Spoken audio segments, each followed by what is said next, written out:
kulanti wacan oo wanaagsan daawadayaal ku soo dhawaada barnaamijka dhabka hadal waxaynu qaybtan ku eegi doonaa xogihii ugu dambeeyay ee colaadda ka aloosan waqooyiga dalka Itoobiya. dawladda Mareykanka ayaa ku gacan saydhay hadal uga soo yeeray horay afayeenka kooxda TPLF Getachew Reda oo ahaa in Mareykanka uu ku taageerayo in ay galaan xarunta dalka Itoobiya ee Addis Ababa. sidoo kale dagaalo culus ayaa ka socda waqooyiga dalkaasi gaar ahaan deegaanka Axmaarada Humeera oo muddooyinkii u dambeeyay ay isku horfadhiyeen dhinacyada ayaa dagaalo culus ay ka socdaan. kooxda TPLF-na waxay soo bandhigtay maxaabiis ay sheegtay in ay ka qabatay ciidamada militariga dalka Itoobiya inkastoo aysan jirin ila madax bannaan oo xaqiijin kara arrintaasi. xogihii ugu dambeeyay arrimahaas ayaan eegaynaa. waxaa dhinacayga bidix fadhiya Gulad Alifle isaga ayaa soo indheeyay oo aan bal wax ka weydiin doonaa arrimahan. Gulad sidoo aad baan mahadsan tahay ilkaas daawadayaasha inoo salaamaya. waa bal Itoobiya iyo dagaaladeedii maxaa u dambeeyay waatan dawladuna guul ay sheeganaysaa TPLF dhinaca guul ay sheeganaysaa halkee wax maraya maxaa u dambeeyay dagaaladii ka socday waqooyiga dalka Itoobiya jihooyin cusub baad moodaa saaka in awoodda la saaray waa tii aynu ogeynoo toddobaadkanba madaxa kor looma qaadin diyaaradaha iyo madaafiicda iyo kolba qola dhinac loo ceyrsanayay iyo waxba isdhex yaacay Abiy Ahmed waa kii la sheegay inuu dib ugu laabtay furinta hore. waxaad moodaa saaka in wajaha cusub oo dhankii deegaanka Amxaarada ee la isku rafaadayba laga wareegay oo jaha cusub ay dawladdu qorsheynaysaa inay ka soo gasho kooxdan TPLF-ta. intaynan Humeera iyo saaka waxa ka socda aynan u galin dhulkan deegaanka Amxaarada ee buuraleyda ah ay adag tahay in lagu kala adkaado. labada dhinac ee iska soo horjeeda ku dagaalamaya ay natiijooyin hadda la taaban karo oo rasmi ah ama aysan ka soo hooyinin. haddii ay qolo meel qabsatana qoladii kale inay hadana maalinimada ku xigta ay la wareegto oo meeshii la isla wareegaysto ila meeraysadii oo kale yay noqotay. Abiy Ahmed iyo xukuumadda dhexe ee Itoobiya waxaad moodaa inay jaha cusub dhanka hadda fiirinayaan. Humeera oo ku taala saddexagalka Suudaan iyo Itoobiya iyo maxaan ku idhahdaa Eritrea dhankeeda magaaladaasi oo istiraatiiji ah oo maxaan ku idhahdaa furin kale ay rabaan inay dawladdu ka dhigaan yaad moodaa saaka inay ka curteen dagaalo culus. dagaaladaasi waxaa ka qayb qaadanaya diyaaradaha dagaalka oo duqeymo xooggan ka geysanaya. sidoo kale ciidamadii lugta ee ugu faraha badnaaba iyadana dhanka loo weeciyay dhanka Canfarta oo Jifra iyo aagageedii oo mar hore ay dawladdu soo xoreysay way dhaafi weyday markii Jifra la dhaafay xagga Tigreega la aado dhulka dhanka Tigreega ka xigay waa buuro. nimankan TPLF-tana buurahaad moodaa in lagu la dardaarmay oo aad ay isugu fiican yihiin. marka haddii buurba la arko looma gudbi karo oo nimanku waa jamhaday guulihii fiicnaa ee aad ku waaweynaa ee ay deegaanka Canfarta ka soo sida degdeg waliba uga soo gaadhay dawladdu buurihii baa hakiyay iyo waxa kale la socdaba adigu xuduudii Tigreega waa la gali waayay. dhanka Jifra waa sidaas. dhankan kale ee buurahan Absel oo iyaguna gasheena iyo agagaarkeeda ah iyadana dagaalo adag baa ka socda oo iyagana aan wali lagu kala bixin. Wijaale iyo Meersa hareerahooda iyo buurahan lagu magacaabo Wirgas deegaankan Wirgas lagu magacaabo oo isaguna buuraley ah iyadana waa la isku marilay. intaas oo dhan marka la isku duuduubo waa uun ila meeraysa iyo dagaal aan dhinacna u soconin oo buurihii la isla fuulay. waxaa jirta dawladdu inay sameynayso isballaarin kale oo deegaanka lagu magacaabo Falakit iyo nawaaxigeeda ay sheegeen goor dhaweeyta dawladdu inay isballaarin hor la ay ku sameynayaan oo iyadana ay ka galayaan dhankan TPLF-ta. xogaha dagaalka marka la isu soo aruuriyo dhinacna looma socdo. waa tii Lalabeela iyo Gasheena iyo deegaanada ay shalay dib u qabsadeen TPLF-tu. waa tii dawladda dhexe ay goysay wadadii Waldiye iyo Maqale sheegtayna inay isa sii ballaarinayso oo ay dhanka Tigreega ku sii socoto. dhanka kale Canfarta waa inaga ka waranay iyadana buuraha la dhaafi laayahay. Humeera oo furin cusub iyadana waxa ka iman doona lama yaqaano laakiin dagaalo culus baa saaka ka bilowday. haddii ay durban noqoto in kooxahan TPLFta laga takhaluso halkaas waa fudhal laga soo gali karo xaqii maqale marka haddii ay adkaystaan oo aad loogu dagaalamo sida deegaanka amxaarada loogu kala bixi lahayaa loogu kala bixi waayana iyagana waa mushkilad kale oo soo korodhay dagaalka ka socda waqooyiga iyo horumarka ay doonayso in dawladdu ka samayso duulaankan hadda ay dawladdu wada iyo Abiy Ahmed konfurinta ku laalaabanayana markasta uu ku dheeraado waqtigu horeyna waan u sheegay dhibaatadu way uu sii badanaysaa iyaga waxaad aad ma santahay guuleedow kooxda TPLF waxay soo bandhigtay sawirada askar diriiska ciidamada militariga Itoobiya qaba oo ay sheegtay in dawladda ay ka qabatay inkastoo aysan jirin ilaa ama warbixin madax banaan oo si sax ah u xaqiijin karta run ahaanshaha sheegashada TPLF oo sidoo kale aan ahayn wax cusub oo marar badan waxay soo bandhigeen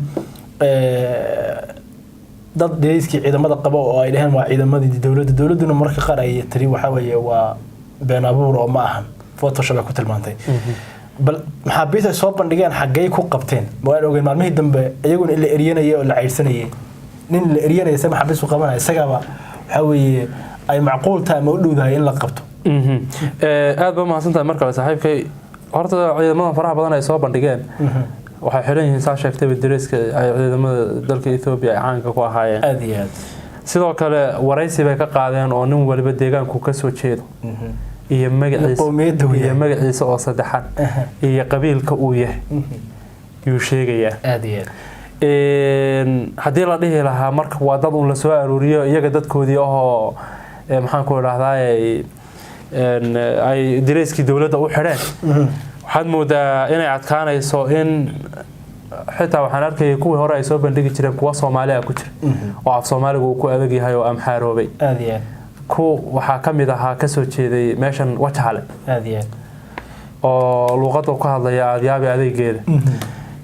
si kastaba ha noqotay hadda ciidamadan cusub ay soo bandhigeen xooggan TPLFtu waxay sheegeen inay ku qabteen deegaanka Gasheena iyo Lalabela iyo deegaanadan ay dib u qabsadeen dhibaatada jirta iyaga markii la ceyrsado afar foodle iyo afar kuray hore rifan baa la soo bandhigaa oo la dhaawaa la qabtay iyagu se markay wax ceyrsadaan ciidan macaatuutii si xiran bay soo bandhigayaan oo maxaan ku idhaahday meeshu ka yimid iyo wuxuu ahaa iyo guutadu ka tirsanaa iyo waxa lagu soo dagaalgeliyay wax walba ka waramaya ay soo bandhigayaan aad iyo aad ma dawladda ay uga hormarsan yihiin dhanka propagandada mooji mise sidan aba dhab ah lama yaqaan laakiin hadda ciidankan cusub ee ay soo bandhigeen ay warbaahinta u soo bandhigeen oo aad u fara badan qiyaastiina 200 iyo wax gaaraya inta anagu ka arkay sawiradooda waxay ku qabteen Gasheena iyo deegaanadan hadda lagu dagaalamayo ee dagaaladan ugu dambeeyay ay wali ka socdaan ee aan lagu kala bixin waxa kaloo muhiim ah oo aan rabaa inaan xuso nimankani meelaha ay ka baxayeen si aan ahayn sidii ugu dambeysay oo ay xoogay wax la yar harayaan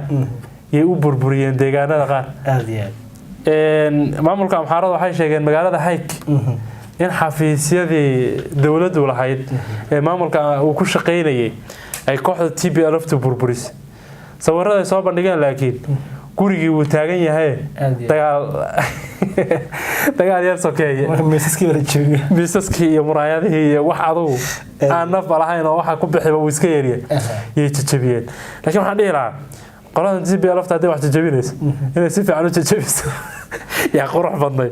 yeelkeeda hadda magacna uu ka raacay oo maamulku xarumihii uu ku shaqeynayay gabi ahaanba muraayadihii dhulka ay dhigeen kuraastiina way jajabiyeen warqadihiina way jeexjeexeen maamulka amxaaradan war saxaafadeed buu ka soo saaray oo wuxuu yiri gabi ahaanba way burburiyeen xafiisyadii rayidka ee maamulku uu ku shaqeynayay kooxda TPLFta ka hor intaan laga cayrinin magaaladaas Hayk iyo deegaanada ku hareeraysan aad iyo aad marka la fiiriyo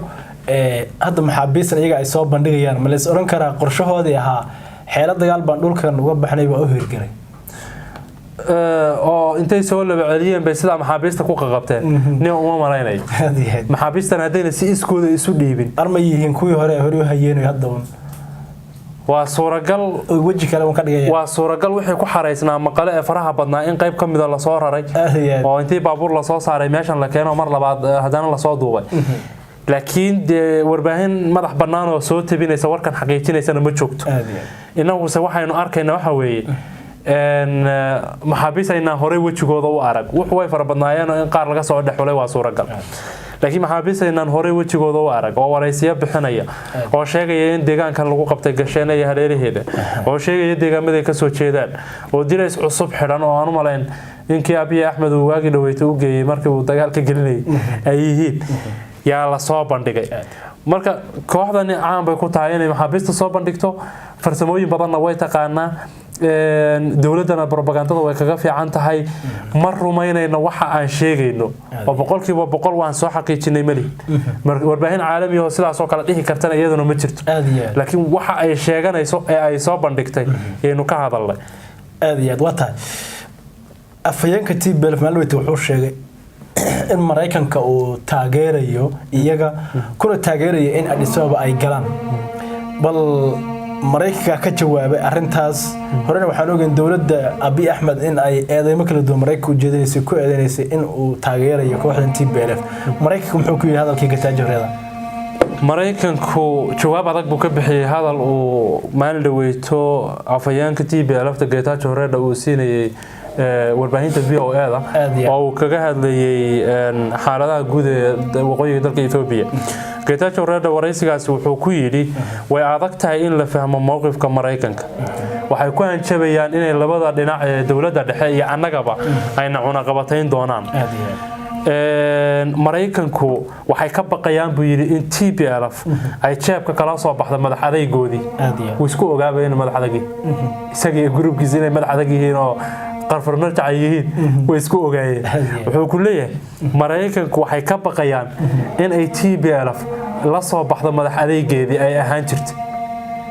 marka sidaas darteed bay kala noogu hanjabayaan kala hoosta nooga dirayaan markuu hadalkaasi VOA ka yiri Getachew Mareykanku maanta ka jawaabeen waxay yiraahdeen USA ama Mareykanku ma dhiirigelinaynin in hawlgal isballaarina ay TPLF isku ballaariso qaybaha kale ee dalka Itoobiya iyo gaar ahaan caasimadda dalka Itoobiya Addis Ababa hadalka Getachew hadaan u laabto waxa kamid ah Mareykanku waxay rabaan in aan Addis Ababa gallo oo aan qabsano ya hadalkiisa hore kamid ahayd marka jawaabtu waxay noqotay ma aanan dhiirigelinin hadaan Mareykan nahay in hawlgal isballaarin ay TPLF isku ballaariso qaybaha kale ee Itoobiya gaar ahaan magaalada Addis Ababa waxa inta ku daray jawaabta Mareykanku mar rabo in xal military lagu xaliyo colaadda dalka Itoobiya ka holcaysa labada dhinacna wuxuu ku baraarujinayaa ama ugu baaqayaa in ay sida ugu dhaqsiyaha badan u xaleystaan miiska wada hadalkana u yimaadaan gabi ahaanna Mareykanku uu iska fogeeyay inuu san dhiirigelinaynin wax talaabo military وهاجاك أدو ما سيهاي قول الدوض يا لنتا سيا كسو جبيننا ما كسو أفمرنا قضب كان تريا كلن ضبط نبت قليا صاحبيان